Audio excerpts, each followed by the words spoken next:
Welcome into America's Forum on this Monday morning. You may be home because of the holiday, Martin Luther King Day, but we are here to bring you the stories you need to know. The president planning to make his announcement tomorrow night during the State of the Union address.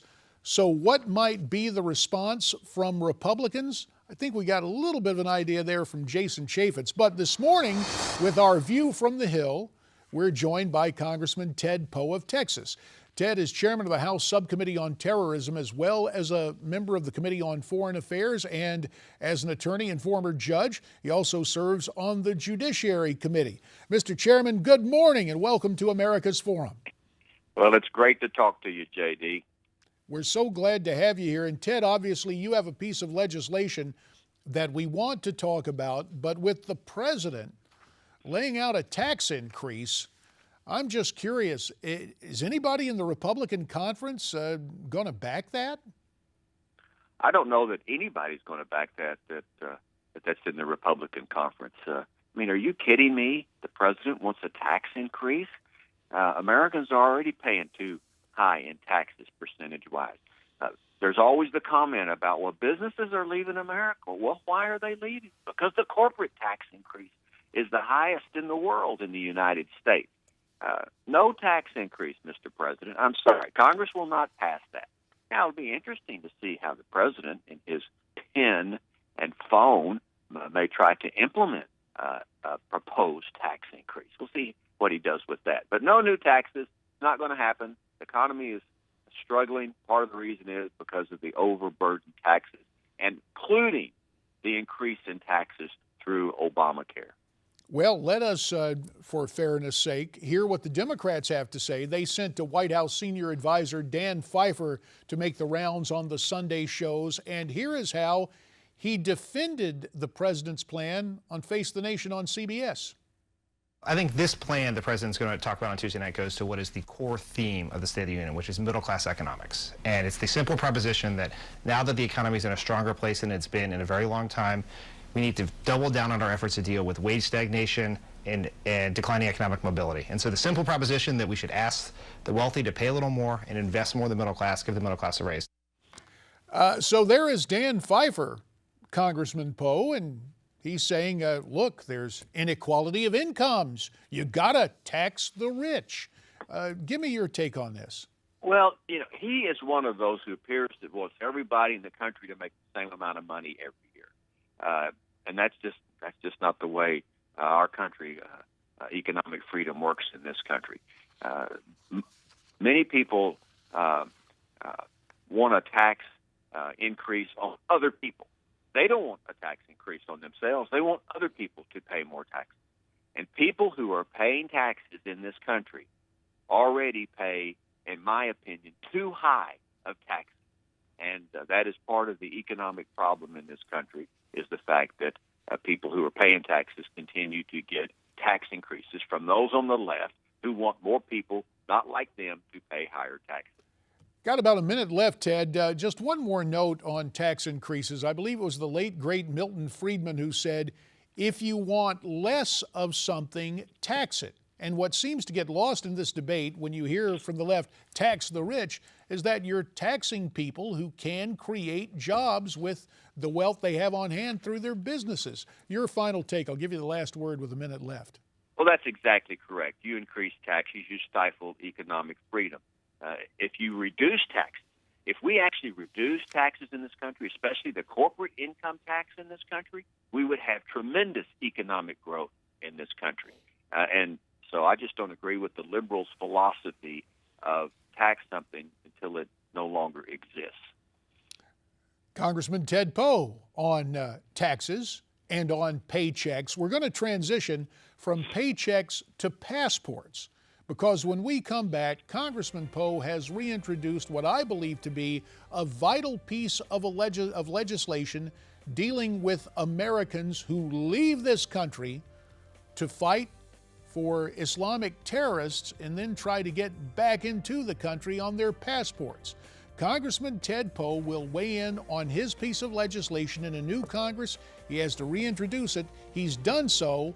Will the president support it? We'll talk about that and more when America's Forum comes right back. Let's continue our view from the Hill, and to talk about it, we're rejoined by Congressman Ted Poe of Texas, who telephones in from the Lone Star State. Ted, what do you understand is going on in Europe, especially in the wake of what happened in Paris and Belgium? Any updates on the investigations there? Any added threats to this country in the wake of what's happened over the last few days in Europe? Well, there is more general concern about the same type of events occurring again in Europe in different countries where home natives go to the Middle East, primarily Syria, get radicalized and come back to their home country and commit crimes. That's why we are concerned in the United States of the same thing.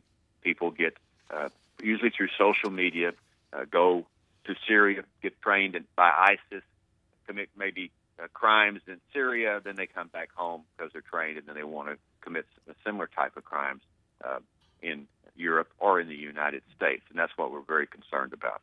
And based on that concern, you have reintroduced a bill trying to address the problem of American passport holders turned jihadists who try to return to the United States.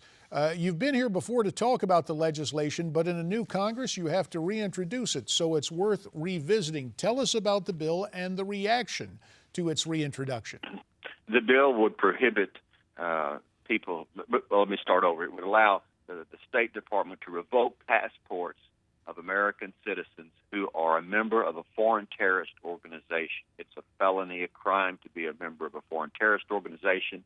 So if a person becomes a member, they're overseas, we know who they are, they try to come back into the United States from wherever they are in the world, their passports revoked. They can't get on an airplane. They can't get on a ship. Now, we're not going to send them a letter saying, oh, by the way, your passport's revoked. It's when they're trying to board an aircraft somewhere and return to the United States, they're going to be their passport will be revoked and hopefully be confronted by law enforcement at that time. Not coming back to the United States. You can't be trained in radical terrorism and come back to the United States. Going to revoke their passports. I think the prospects of this bill passing are very good. It makes a lot of sense to do this to make America safer. Well, what are you hearing from the other side of the aisle, and specifically from this president? If this bill passes the House and Senate, do you believe President Obama would sign it into law? Well, he should sign it into law. Now, whether he will or not, none of us know. We're in a situation where the president is, timid about even using the word terrorist or radical jihadist. He won't use those phrases, and that's the purpose of this legislation, is to actually keep those Americans who radicalize overseas to come back into the United States. Hopefully the president will sign it, but we don't know. Now, Ted, another question, I guess we would call this housekeeping, so to speak, the different committees, the reassignments. Nancy Pelosi has named a convert to Islam, Congressman Andre Carson of Indiana, to the House Intelligence Committee. Now, granted, the Constitution makes it very clear there shall be no religious test. But are you concerned about that appointment of Congressman Carson to the Intelligence Committee? I personally am not concerned about that. As far as I know, he's a loyal patriot, and so I'm not concerned about that specific appointment by Nancy Pelosi. All right, that'll be the final word this morning. As always, Congressman Ted Poe, a former judge who had the great and good sense when he had the urge to legislate.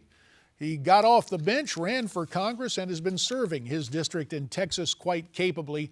Sir, we thank you very much for your time, and we look forward to visiting you in the future. And of course, good luck with the reintroduction of your legislation to prevent those holding American passports who are fighting on the side of jihadists from returning to the United States. Ted, always good to have you. Thanks, J.D. Good to talk to you. All righty. Always good to talk to Congressman Ted Poe. Now, when we come back, more of an assessment of what has transpired overseas and the forgotten attacks, if you will, in Africa from Boko Haram. There's more ahead on America's Forum. Stay tuned.